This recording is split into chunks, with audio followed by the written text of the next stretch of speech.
আর অনেক মেয়ে ছেলেরা, ইয়াং মেয়ে, তারা বলছে দাড়িওয়ালা ছেলে বিয়ে করবো না আমি। অনেক মেয়েরা বলে দাড়িওয়ালা ছেলে পছন্দ করে না, ও দাড়িওয়ালা ছেলে পছন্দ করে না, পাঞ্জাবিওয়ালা ছেলে পছন্দ করে না। কিন্তু ও যখন বিয়ে করতে যায় বা বিয়ের জন্য যখন বসে, তখন ওর বর কি করে আসে? জিন্স প্যান্ট পরে আসে। আপনাদের এখানে পরে না? হ্যাঁ, কি পরে? পাঞ্জাবি আর টুপি পরে আসে। তখন কিন্তু ওর বর আব্দুল কাদের জিলানীর মতো সাজে, মাথায় টুপি আর বড় পাঞ্জাবি, মনে হচ্ছে মৌলভী সাহেব। অথচ ও যাকে বিয়ে করছে মৌলভী সাহেব পছন্দ করে না, কিন্তু ওর বর মৌলভী সাহেবের ভাগ ধরে বিয়ে করতে এসেছে। ঘটনা ঘটছে কি ঘটছে না? ঘটছে। দাড়ি যদি আপনি প্রতিদিন যদি চাচেন, আপনি ফাসেক। সুদ খান, আপনি ফাসেক। ব্যভিচার করছেন দীর্ঘদিন, আপনি ফাসেক। তবে হ্যাঁ, ফাসেকরা ইসলাম থেকে খারিজ হয়ে যায় না। ফাসেকদের ব্যাপারে আল্লাহ কোনো সাজা ঘোষণা করেনি। ফাসেকদের ব্যাপারে আল্লাহ এতটুকু কথা বলেছেন, আল্লাহ বলা ইয়াহদিল কওমাল ফাসিকিন। আল্লাহ বলছে আমি কখনো ফাসেকদের সঠিক রাস্তা দেখাই না, তারা সব সময়তে বেঠিক রাস্তাতে চলে, সঠিক রাস্তা পায় না। আপনাকে দুনিয়াতে একটা উদাহরণ দিলে বুঝতে পারবেন। আপনাদের এখানে যত পতিতালয় আছে, পতিতালয় ভালো করে বুঝবেন, পতিতালয় যেখানে মেয়েদেরকে কিনতে পাওয়া যায়, দেহ ব্যবসায়ী মেয়েরা যেখানে থাকে।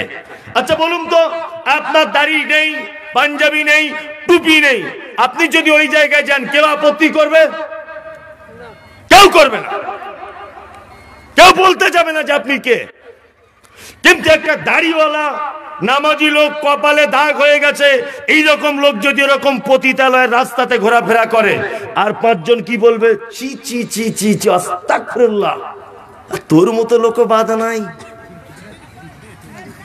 হ্যাঁ, তুইও চলে এলি এই জায়গাতে, এটা বলবে কি বলবে না?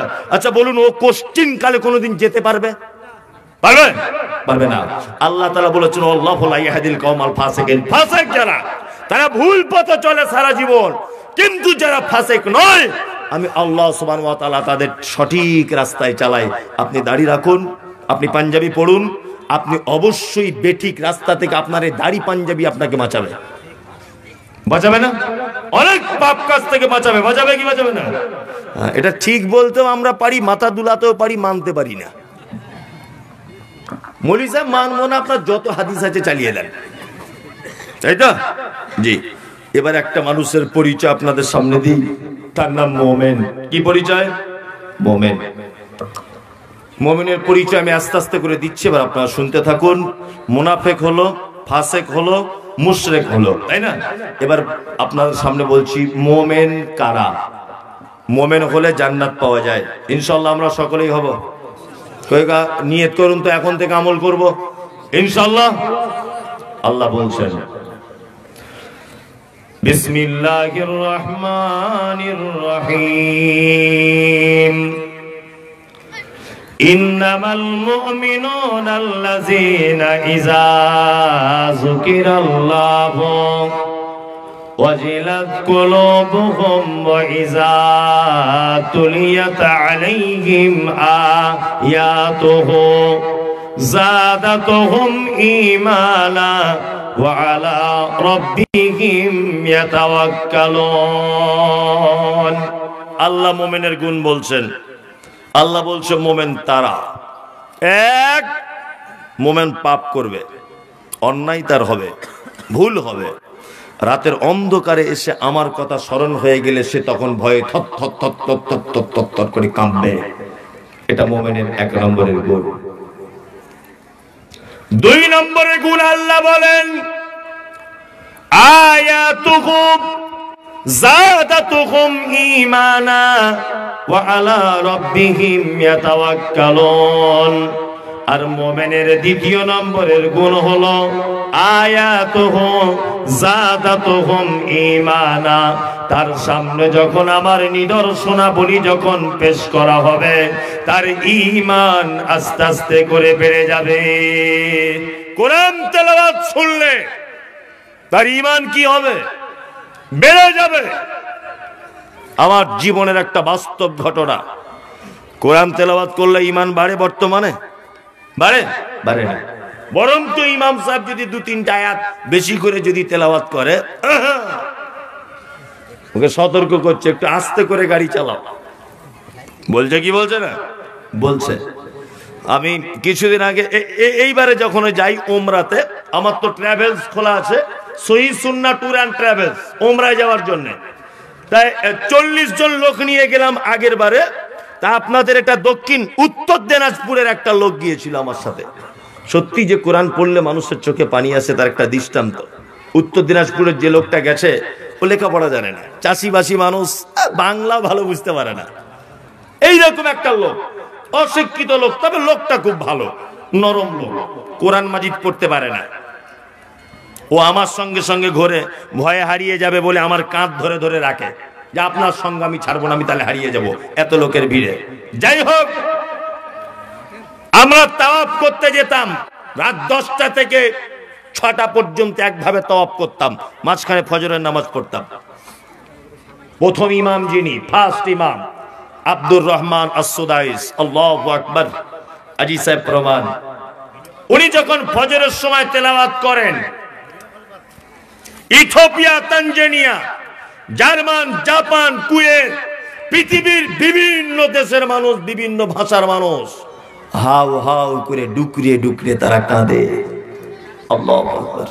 এত সুন্দর কোরআন তেলাওয়াত, এত সুন্দর মাখরাজ, শুনলেই জান ঠান্ডা হয়ে যায়। আমি দাঁড়িয়ে আছি নামাজে মক্কাতে, আমার পাশে দাঁড়িয়ে আছে দিনাজপুরের ওই চাচা আব্দুর রহমান আস-সুদাইস। যখন জাহান্নামের আয়াত তেলাওয়াত করছেন, আমি তখন কেঁদে ফেললাম। আব্দুর রহমান আস-সুদাইস তিনিও অঝরে তিনি কাঁদছেন, কাঁদতে কাঁদতে কোরআন তেলাওয়াত করতে ভুলে যাচ্ছেন, আবার তেলাওয়াত করছেন, আমি কাঁদছি। দিকে বসে নামাজে দাঁড়িয়ে আছে চাচা, উত্তর দিনাজপুরের বাড়ি, সেও দেখছি হাউ হাউ করে কাঁদছে। নামাজ পড়া শেষ হয়ে গেল, আমি চাচাকে ডেকে বললাম, চাচা আমি একজন আলেম, আমি হয়তো কোরআনটা বুঝতে পেরেছি বলে আমি কেঁদেছি, আর ইমাম সাহেবের তেলাওয়াত বোঝার কারণ, সাহেব কোরআন তেলাওয়াত শুনলে যে অন্তর গলে যায়, আজকে আমি তার প্রমাণ পেলাম। আমার 60 বছর বয়সে একদিনও চোখে পানি আসে নাই। আল্লাহ বলে, আয়াতুহু যাদাতুহুম ঈমানা, মুমিন তো তারাই যাদের ঈমান বেড়ে যাবে কোরআনের তেলাওয়াত শুনলে। বন্ধুরা আমার, আপনি 5 লাখ টাকা খরচা করে যদি মক্কায় চলে যান, আর মক্কাতে যাবার পরে আব্দুর রহমান আস-সুদাইসের যখন তেলাওয়াত আপনার কানে আসবে, মনে হচ্ছে 5 লাখ টাকা একটা আয়াত শোনার কারণে শোধ হয়ে গেছে। এত সুন্দর তেলাওয়াত, মনে হচ্ছে কোরআন অবতীর্ণ হচ্ছে। আল্লাহু আকবার। এত সুন্দর তেলাওয়াত। আল্লাহ বলে মুমিনের দ্বিতীয় গুণ, আয়াতুহু যাদাতুহুম ঈমানা। তার সামনে যখন কোরআনের কথা বলা হয়, তার ঈমান কি হয়? আস্তে আস্তে করে গলে যায়। আল্লাহর কথা বলা হয়, তার ঈমান কি আস্তে আস্তে করে গলে যায়। আল্লাহু আকবার। وعلى ربهم يتوكلون। আল্লাহ বলে মুমিন সে যে সর্বদাই আমার উপরে ভরসা রাখে। মুমিন কাজ করবে আল্লাহর উপরে, হ্যাঁ ভরসা রাখবে। রুজি কে দিতে পারে? এটা আল্লাহ। বাচ্চা কাচ্চা কে দেয়? আল্লাহ। সুস্থতা অসুস্থতা এর মালিক কে? আল্লাহ, তাই না? সমস্ত ভালো মন্দর এক কথাতে মালিক, জোরে বলুন আল্লাহ। আল্লাহ বলছে মুমিন সেই ইয়াতাওয়াক্কালুন, মুমিন আল্লাহর উপরে ভরসা করে। নাম্বার 4, আল্লাহ বলে আল্লাযীনা ইউকিমুনাস সালাতা ওয়া মিম্মা রাযাকনাহুম ইউনফিকুন। মুমিন হলো তারা, 4 নম্বরে মুয়াজ্জিন যখন মসজিদে আযান দিবে, আসসালাতু খায়রুম মিনান নাওম, পৌষ মাসের হাড় কাঁপানো শীতে তার কম্বল কেথা। নামাজ পড়ি আমরা? পড়ি না। খুব দুঃখ লাগে, হ্যাঁ খুব দুঃখ লাগে। সব ভালো কাজ, নামাজ পড়ি না। বিশ্ব নবী জনাবে মুহাম্মদুর রাসূলুল্লাহ সাল্লাল্লাহু আলাইহি ওয়াসাল্লাম মারা যাওয়ার আগে হযরতে আয়েশা সিদ্দিকার হুজরাতে শুয়ে আছেন অজ্ঞান অবস্থাতে। আমি নিজে সেই হুজরা দেখে এসেছি। আল্লাহর নবী জ্ঞান ফেরার পরে আয়েশাকে ডেকে বলছেন, আয়েশা তাড়াতাড়ি করে জানালাটা একবার খোলো। জানালাটা খোলা হলো। আয়েশা একবার পর্দাটা তুমি তোলো। পর্দাটা তুলে দেওয়া হলো। বিশ্ব নবী বলছেন, আয়েশা রে আমার মাথাটা একবার তুমি তুলে ধরো। বিশ্ব নবীর মাথা তুলে ধরা হলো। আম্মা জান আয়েশা মাথা ধরে আছেন। আল্লাহর নবী জানালার দিকে তাকিয়ে নববীর ভিতরে দৃশ্য দিয়ে এত জোরে জোরে কাঁদছেন। আম্মা জান আয়েশা বলছেন, ইয়া রাসূলুল্লাহ আপনি কেন কাঁদছেন তাড়াতাড়ি করে বলেন। বিশ্ব নবী বলছেন, আয়েশা শোন, এই নামাজ প্রতিষ্ঠার জন্য উহুদের ময়দানে আমাকে মারা হয়েছে, তায়েফের মাটিতে মেরে দাঁত ভেঙে দেওয়া হয়েছে। আয়েশা আয়েশা আমার পিঠের উপরে উটের ভুঁড়ি চাপিয়ে দেওয়া হয়েছে। আয়েশা তুমি শোনো, আমার মাতৃভূমি মক্কা, মক্কা আমাকে ত্যাগ করতে হয়েছে, কত নির্যাতনের শিকার হয়েছে, আর আমি পৃথিবী থেকে চলে যাচ্ছি। আয়েশা তোমার আব্বা আবু বকর ইমামতি করছে আর আমি নবী সেটা জানালা দিয়ে দেখছি। এর থেকে আনন্দের বিষয় আর কিছু নয়।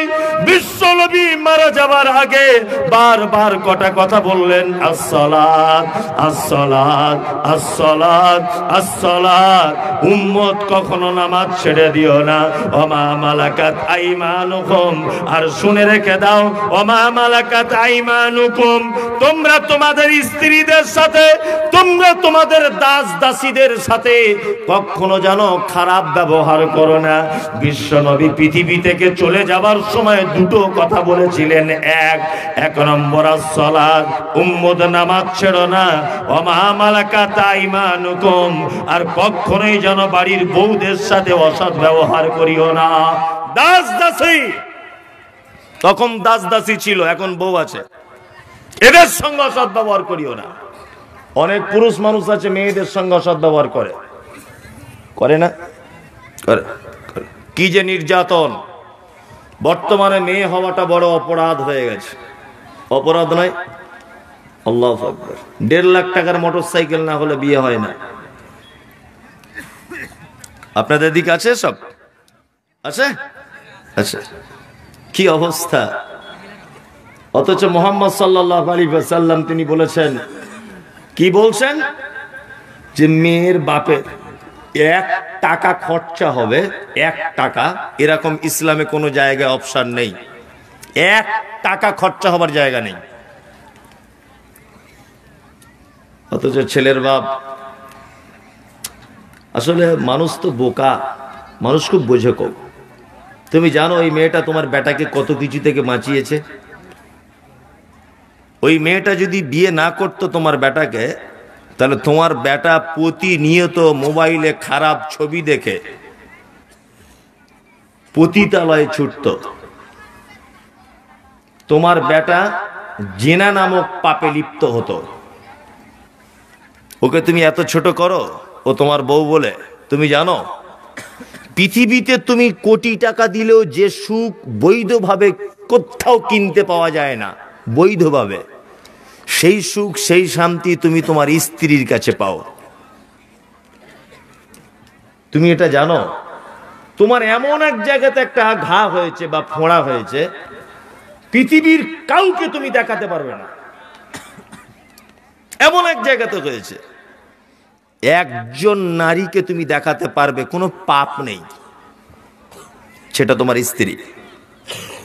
তুমি এটা জানো যে তুমি যখন কাজে থেকে বাড়ি আসো, তোমার ঘামে ভেজা গন্ধ জাঙ্গিয়া আন্ডার প্যান্ট গেঞ্জি কেচে দেয় কে?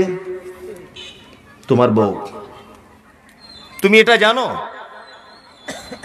যে তোমার অপেক্ষা করে আজও পর্যন্ত ভাত খায় না, দরজায় বারবার দেখে, তুমি কোথায়, রাস্তাঘাটে কেমন আছো বারবার ফোন করে খোঁজে নেয়। কে? তোমার স্ত্রী। যে মেয়েটা তোমার এত কিছু করে, মুহাম্মদ সাল্লাল্লাহু আলাইহি ওয়াসাল্লাম শেষ নিঃশ্বাসের আগে পর্যন্ত বলেছেন ওমা মালাকাত আইমানুকুম, তোমরা তোমাদের দাস দাসী, তোমরা তোমাদের স্ত্রীদের সাথে কখনোই অসৎ ব্যবহার করিও না।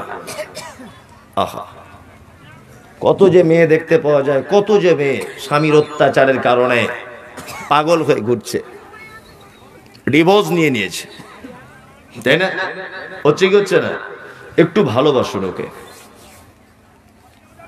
দুটো অপশন, ও হচ্ছে আপনার মায়ের জাত, এটা মাথায় রাখবেন।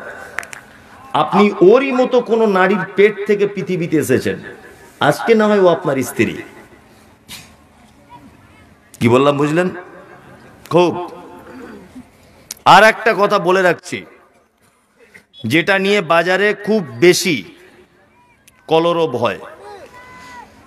আল্লাহ নবী সাল্লাল্লাহু আলাইহি ওয়াসাল্লাম বলেছেন 4টে গুণ দেখে নারীকে বিয়ে করো। খুব মনোযোগ দিয়ে শুনবেন। কটা গুণ? 4টে।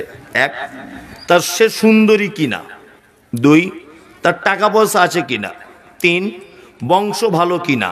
4 নম্বর, তার দিনদারিতা আছে কিনা। এই জায়গাটা আমরা একটা জিনিস মারাত্মক ভুল করে দিয়েছি, সেটা কি? সুন্দরী, তাই না? মেয়েদেরকে আমরা দুটি ভাগে ভাগ করেছি, কি? সুন্দরী আর অসুন্দরী। কালো মানে কি? অসুন্দরী। আর চামড়া পরিষ্কার মানে সুন্দরী। সুন্দরীর যদি আপনি এরকম ভাবে ব্যাখ্যা করেন, তাহলে হযরত মুহাম্মদ সাল্লাল্লাহু আলাইহি ওয়াসাল্লামকে অপমান করা হলো। এটা বলে দিলাম আপনাকে। সুন্দরীর ব্যাখ্যা এটা নয়। কাজী নজরুল একটা কবিতা বলেছেন, দেখিতে পলাশ ফুল অতি মনোহর, গন্ধবিনে সবে তারে করে অনাদর। যে ফুলের সৌরভ নেই, কিসের সে ফুল? কদাচ তাহার মনে মজে না বুলবুল। পলাশ ফুল দেখেছেন মাঠে হয়, কেউ বাজার থেকে কিনে আনে না। কেন বলুন তো? ও দেখতে খুব পরিষ্কার, খুব পরিষ্কার দেখতে, কিন্তু কোনো সেন্ট ঘেরান কিছু নেই। গোলাপ ভ্যালেন্টাইন্স ডে আসছে, 500 টাকা 5000 টাকা পিস কিনবে, কারণ ও দেখতেও সুন্দর, ওর গুণও আছে, সেন্ট, তাই না? আমরা সুন্দরী বলতে বুঝি দুটো জায়গায়, এক কালো আর এক পরিষ্কার। কালো মানে দেখতে খারাপ, পরিষ্কার মানে দেখতে ভালো। এই যদি তোমার ব্যাখ্যা অনুযায়ী যদি আমি চলি, তাহলে তো আপেলের থেকে মূলর দাম বেশি হওয়া উচিত। মূলর দাম বেশি না আপেলের কেজি বেশি? সিলভার কাপ বলে একটা মাছ আছে, জানেন? সিলভার মাছ বুঝেন তো? সিলভার মাছ ও কালো কালার না সাদা? সাদা। আচ্ছা, কত কেজি মার্কেটে? 150। মাগুর মাছ কত কেজি? 800। দেখতে কেমন? কালো। সাদাই যদি সবকিছুর মানদণ্ড হবে, তাহলে সিলভার কাপের তো 2000 কেজি হওয়া দরকার, মাছের মধ্যে সব থেকে সাদাও। তার মানে আমরা সব ব্যাপারে টনটনে জ্ঞান আছে, গুণ যার বেশি দাম তার বেশি। মাগুর মাছে রক্ত হয়, ডাক্তার বলেছে, এই জন্য তার 800 টাকা কেজি। আর সিলভার কাপে কিছু নাই, 150 টাকা, তাই না? ডাক্তার বলেছে আপেল খেলে ভিটামিন হয়, 200 টাকা কেজি। মূলা বুঝেন তো? সাদা সাদা বড় বড় হয়। আমি কোনোদিন বাজার ঘাটে যাই না, দেখিছি, তবে এতটুকুই, ওই মূলার দাম কত? 10 টাকা কেজি। আপনার হিসাব অনুযায়ী তো সিলভারের দাম বেশি হবে আর মূলার দাম বেশি হবে, কিন্তু বিপরীত। তার মানে বোঝা যাচ্ছে চামড়া পরিষ্কার ও সুন্দরী নয়। কি বললাম বুঝলেন? সুন্দরী হচ্ছে যে যার ভিতরে পবিত্র সুন্দর একটা মন, পবিত্র ভালোবাসা, পবিত্র পরহেজগারিতা, পবিত্র আল্লাহওয়ালি, পবিত্র আল্লাহ ভীতি, এ হচ্ছে সব থেকে সুন্দরী। বোঝাতে পেরেছি আপনাকে? মুহাম্মদ সাল্লাল্লাহু আলাইহি ওয়াসাল্লাম কেমন জ্ঞানী মানুষ ছিলেন, এ হাদিসটার ব্যাখ্যা করলে এখন 2 ঘন্টা লাগবে। আপনাকে বলছি শুনেন, এই হাদিসটা অনেকজন বলে নারীকে বিয়ে করে 4টে গুণ দেখে। 1, সুন্দরী দেখে বিয়ে করো, সুন্দরী মানে তার গুণ। 2, অর্থ আছে কিনা দেখো। 3, বংশ ভালো কিনা দেখো। 4 নম্বর হচ্ছে ও দিনদারিতে আছে কিনা দেখো। এইবার মোহাম্মদ সাল্লাল্লাহু আলাইহি ওয়াসাল্লাম কি বলছে দেখুন। আল্লাহ নবী বলছেন একটা মেয়ের যদি সুন্দর যদি না হয়, একটা মেয়ের যদি বংশ খারাপ হয়, একটা মেয়ের যদি টাকা পয়সা না থাকে, কিন্তু মেয়েটা দিনদারিতে আছে, আল্লাহ নবী বলছেন ওকে বিবাহ করো। যদি বিবাহ না করো সমাজে ফাসাদ সৃষ্টি হবে। আজকে বউ শাশুড়ির যত যুদ্ধ চলছে, শ্বশুর বৌমার যত যুদ্ধ চলছে, ওই আপনার ফিলিস্তিনের মতো প্রত্যেকটা বাড়িতে দাও দাও করে আগুন জ্বলছে মনে মনে। কেউ ফুটে বলতে পারছে, কেউ বলতে পারছে না, তাই না? তার একটাই কারণ যে আমাদের বাড়িতে একটা আল্লাহওয়ালি বৌমা নেই। বেটার বিয়ে দেওয়ার সময় গিয়ে বলছে তোমার নাম কি মা? বলছে আমার নাম মাসকুরা খাতুন। তাই? হ্যাঁ। আচ্ছা আচ্ছা আচ্ছা। তোমার আব্বা কি করে মা? বলছে আমার আব্বার 4টে লরি আছে। বলছে আর কি করে? বলছে গঙ্গারামপুরের মেন রোডের উপরে আমাদের 4টে দোকান আছে। এখন বুড়োর তো মাথায় মার চোখ কপালে উঠে গেছে যে উড়িস 4টে লরি আবার 4টে দোকান। তো বলছে মা তোমরা কটা ভাই বোন? বলছে আমি বাপের একটাই বেটি। ও বুড়োর তখন আমার থরথর করে কাঁপছে আনন্দে। তার মানে ও ভাবছে যে ওর বাপ মরে গেলে সব জমি জায়গা আমার বেটা, হিসাব করে নিয়েছে। লাস্টে জিজ্ঞেস করছে মা, মা তুমি কোরআন মাজিদ পড়তে পারো? বলছে মোটামুটি পারি, এই ছোটবেলায় মক্তবে পড়েছিলাম তো মনে নাই। বলছে আচ্ছা আচ্ছা মা তুমি বাংলা কতটা পড়েছ? বলছে বাংলা তো উচ্চ মাধ্যমিক দিয়ে বাড়িতে বসে আছি। বলছে বসে না থেকে কলেজে ভর্তি হতে পারতে। বেটার বাপ বলছে কলেজে ভর্তি হতে পারছে। তা বলছে না আর ভর্তি হয়নি, আব্বার হিসাবপত্র, আব্বা একটু বয়স হয়ে গেছে, সব আমাকেই করতে হয়। বলছে আচ্ছা আচ্ছা আচ্ছা। বলছে মা তুমি আর কিছু করো? প্রাইভেট টিউশনি করো? বলছে না ওইসব কিছু করি না, মাঝে সাঝে টিকটক ভিডিও করি ছাদের উপরে। তখন বুড়ো বলছে উড়িস শালা তো সাংঘাতিক বৌমারে, আবার টিকটকের নায়িকাও বটে। বাড়ি গিয়ে বুড়িকে বলছে শোনো দান মেরে দিয়েছি। বলছে কি? বলছে 4টে রোডের ধারে দোকান, 4টে লরি, আবার যাতা মেয়ে নয়, টিকটকের নায়িকাও বটে। আচ্ছা বলুন আপনি যদি টিকটকের নায়িকাকে বাড়ি আনেন তাহলে গরম ভাত ঘি দিয়ে দিবে না মুড়ো ঝাঁটাতে পায়খানা মাখিয়ে ঝাড়বে? মুড়ো ঝাঁটার বাড়ি চলবে। তুমি তো এনেছো নায়িকাকে। মুহাম্মদ সাল্লাল্লাহু আলাইহি ওয়াসাল্লাম বলেছেন ফাসবার বিজাতিদ দ্বীন। শোনো শোনো, তুমি দিনদারি মেয়েকে তোমার স্ত্রী হিসাবে তুমি আগে প্রাধান্য দাও। দিনদারি নারীকে তুমি আগে বৌমা হিসাবে প্রাধান্য দাও, তাছাড়া তোমার সংসারে দাও দাও করে আগুন জ্বলবে। আল্লাহ মোমেনের গুণ দিতে দিতে এত দূর পর্যন্ত এলাম। আল্লাযিনা ইউকিমুনাস সালাত, যে নবী পৃথিবী থেকে চলে যাওয়ার আগে শেষ নিঃশ্বাস পর্যন্ত বলেছেন উম্মতীদের উম্মত সালাত আদায় করো।